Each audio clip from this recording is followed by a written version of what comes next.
Ikaw, ilan taong ka na ba sa toong panahon? 28. Ako, 105.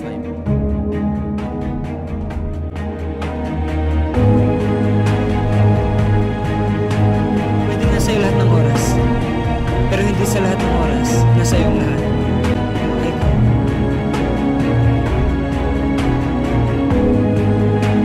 Pero kung hindi na kaya ng katawan mo, gusto natin kumain.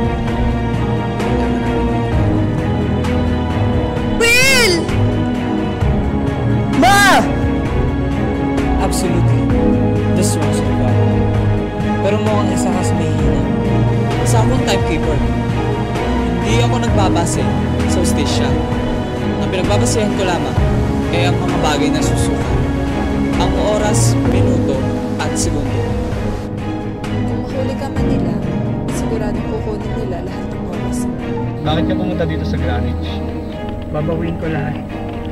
Lahat ng bagay na nawala sa akin dahil sa mga oras.